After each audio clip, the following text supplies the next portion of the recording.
السلام عليكم ورحمة الله تعالى وبركاته. مرحبا بالطلبة والطالبات في تمرين أو الأحرى تمرينين جديدين بالنسبة للمستوى الأولى بكالوريا بيوف. إذن التمرين الأول هو كالتالي: On fait tourner un cylindre de rayon R 30 cm grâce à un moteur qui applique sur son axe un couple moteur de moment mm. On enroule autour du cylindre une corde inextensible pour tirer une charge S de masse 50 kg avec une vitesse constante sur une piste rectiligne faisant un angle d'état avec l'horizontale. Le corps se déplace du point A vers le point B pendant 3 secondes. Voilà les données G et AB. Donc la puissance du moteur est constante. Voilà. Faire le bilan des forces s'exerçant sur la charge.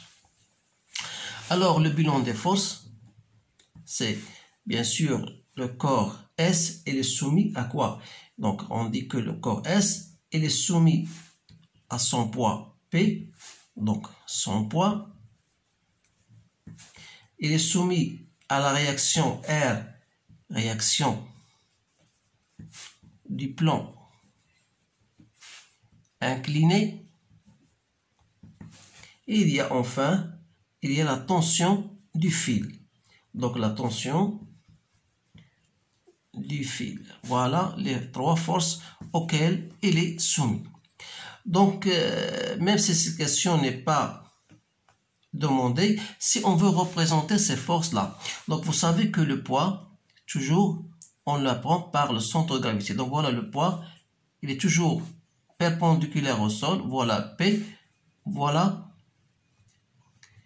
T. Il y a une réaction R du sol. Je ne sais pas est-ce qu'il sera perpendiculaire ou non. Donc, tout ce que nous avons, il faut noter que la somme, on veut dire que transforme avec une vitesse constante. Donc, le déplacement de A vers B se fait avec une vitesse constante. Donc, si la vitesse est constante, c'est-à-dire que le travail de toutes les forces est égal à 0. C'est-à-dire que le principe d'inertie est bien réalisé. Donc, on va passer à la deuxième question. Calculer le travail du poids lors de son déplacement, bien sûr, de A vers B. Donc, le travail, c'est en général mg ZA moins ZB. Or, ZA moins ZB n'est autre que l'altitude A, B, sinus de quoi? Sinus de d'état. Donc, qu'est-ce qu'on va faire? On va faire une application numérique. Donc, c'est le travail du poids de A vers B. Comme il s'agit ZA est inférieur à ZB, donc on aura un signe moins. Donc, on aura moins mg, c'est-à-dire moins 500 fois 10. On a P, vous avez ici le poids, 50 kg, que je multiplie par 10, ça fait 500. Et je multiplie par AB qui égale à 10, voilà. Et enfin, sinus de l'angle d'état. L'angle d'état est 20 degrés, c'est bien ça. Donc, vous faites votre calcul, j'ai trouvé 1710,1 joules.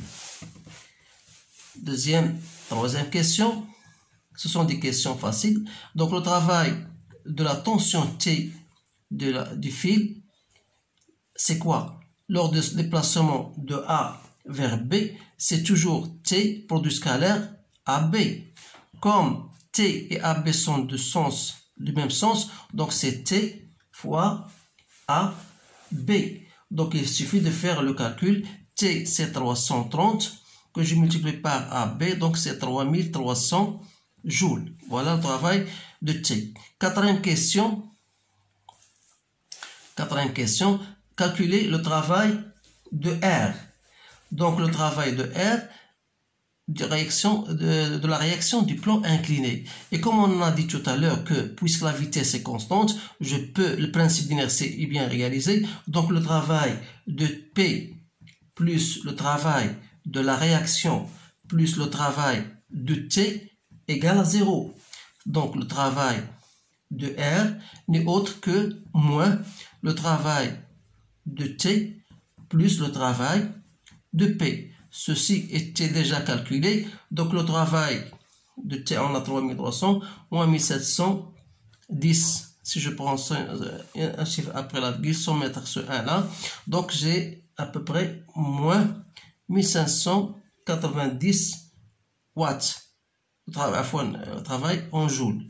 Donc voilà le travail de R. Donc c'est un travail résistant. Donc travail résistant.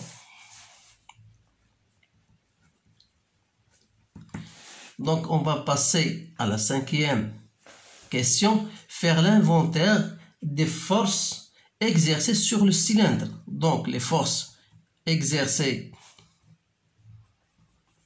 sur le cylindre sont bien sûr son poids qui est appliqué au point O. Il y a la tension, une autre tension T' du fil. Il y a un couple de force N. Voilà, pour bien représenter, voilà la tension que je note T'. Voilà, il y a le poids appliqué au point O. Il y a un moment, un couple, bien sûr, de force. Donc, la sixième question, qui est une question assez importante, on vous dit de déterminer le moment MM du couple moteur sur le cylindre.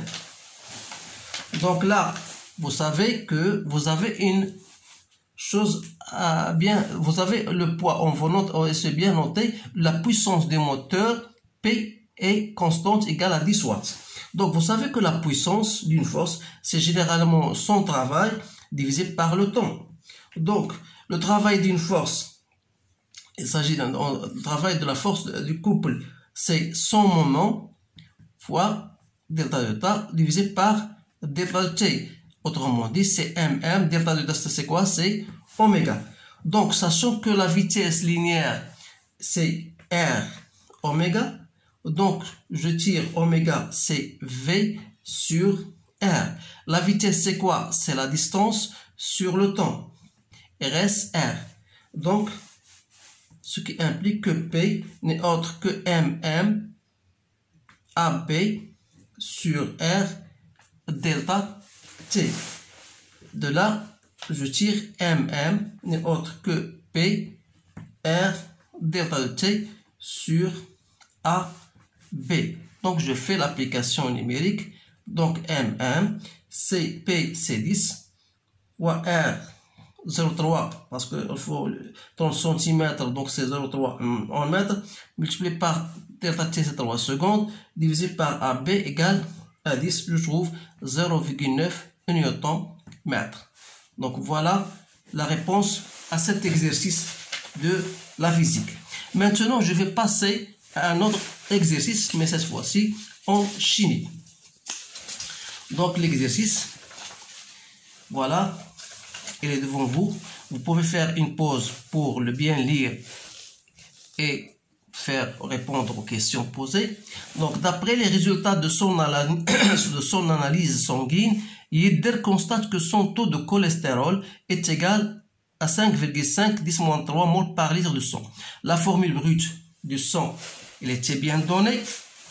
Donc, première question, c'est définir une mole, ou bien définir la mole. Deuxième, combien de molécules de cholestérol y a-t-il dans 5,5 10-3 mol? Calculer la masse molaire du cholestérol. Le taux de cholestérol reste acceptable jusqu'à 2,2 g par litre de sang. Est-il en mauvaise santé? Donc revenons du laboratoire. Vous pouvez lire tout ça.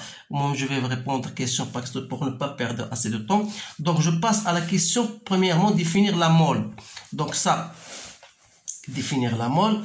Donc une mole c'est quoi? Une mole, je peux dire, il y a beaucoup de définitions. Une mole de matière. Une mole c'est la quantité de matière d'un système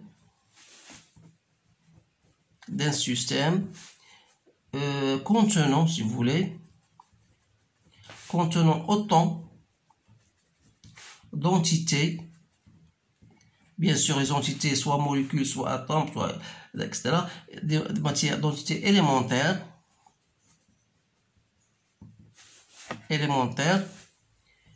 se trouvant bien compte qu'il y a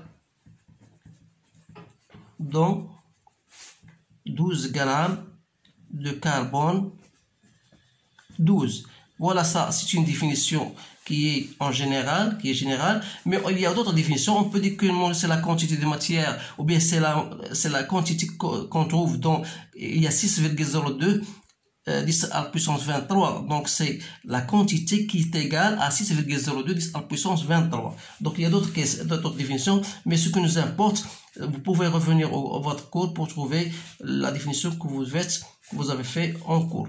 Donc je passe maintenant à la deuxième, à la première question, c'est la question 0. Donc la question 1, combien de molécules de cholestérol y a-t-il dans 5,5? Vous savez que le nombre de quantité ou bien d'entité est toujours égal à un nombre de moles fois n. À vous appliquer cette relation là. Donc c'est quoi? C'est 5,5 10-3 que vous multipliez par le nombre d'Avogadro.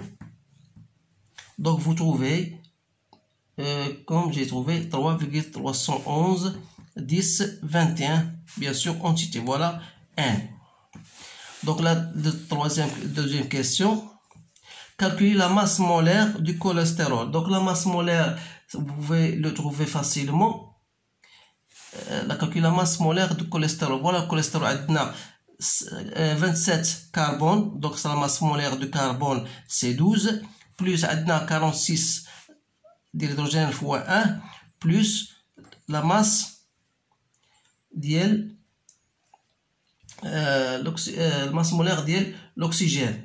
C'est bien ça. Donc, troisièmement, vous pouvez le trouver assez facilement. On passe à la troisième question. Le taux de cholestérol reste acceptable jusqu'à 2,2 grammes par litre de sang. Est-ce qu'il est en mauvaise santé? Donc là, il faut trouver, qu'est-ce qu'il a? Le nombre qu'on a, c'est 5,5 10-3. Et donc, il a 5,5 10-3 mol par litre de sang. Donc, qui veut dire, soit donc ce nombre de mol, si je le multiplie par 5,5 10-3 multiplié par la masse molaire que j'ai trouvé, 386 grammes par mol. Donc, je multiplie par 386, j'ai trouvé 2,123 grammes par litre. Donc, celle-ci, elle est très inférieure à celle autorisée. Donc qu'est-ce qu'on peut dire? Alors là, Ider est en bonne santé. Ider est en bonne santé. Revenons, question quatrièmement, revenons du laboratoire. Voilà, revenons du laboratoire d'analyse. Ider se fait arrêter par les autorités pour un contrôle d'alcoolémie. C'est un début de soirée d'été, il fait d'état 20 degrés et la pression, voilà. Il souffle dans l'éthylomètre. Celui-ci lui indique qu'il a expiré 2-4 litres. Alors là, la question, bien sûr, voilà l'alcool, sa formule. Calculer la quantité de matière.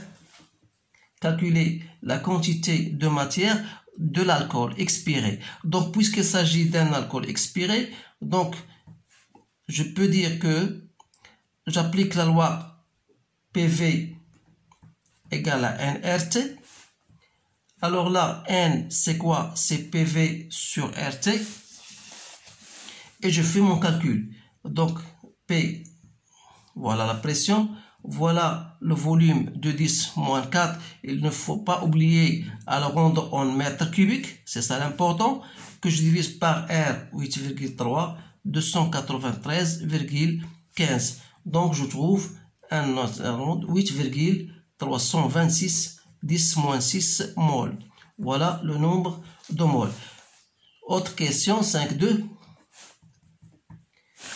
Trouver ou bien calculer la masse de l'alcool expiré. Donc la masse de l'alcool, c'est quoi? La masse, je sais que la masse, c'est le nombre de moles fois la masse molaire de l'alcool. Donc il reste à calculer la masse de l'alcool. C'est quoi la masse de l'alcool? C'est, voilà, on a 2 carbone, donc 2 fois 12, c'est 24, plus 6, plus 16. Donc 30, ça fait 46 grammes par mol. Et alors là, donc la masse, c'est quoi? C'est le nombre de moles 8,326 10 moins 6 que je multiplie par la masse molaire, je trouve 3,8 10 moins 4 grammes. Voilà. 5,3. Cette masse que j'ai trouvée, bien sûr, 3,8 10 moins 4, je peux la convertir en milligrammes. Donc, ça me donne 0,38 milligrammes. Et on vous dit que sachant que le taux maximum d'alcool autorisant la conduite est de 0,25 mg. Je dois la comparer. Donc, vous voyez qu'il est supérieur à 0,25 mg. Ça veut dire que cet homme-là, il a trop bu. Donc, il est en infraction. Donc, on dit que Idel est en infraction. Voilà la réponse de cet exercice. Donc, vous devez, voilà, je laisse ce papier-là devant vous. Vous pouvez le relire et répondre aux questions posées et puis comparer les réponses, bien vos réponses aux miennes. Donc, je pense que j'ai terminé. Je vous laisse. À bientôt et merci de votre attention. Salam alaikum.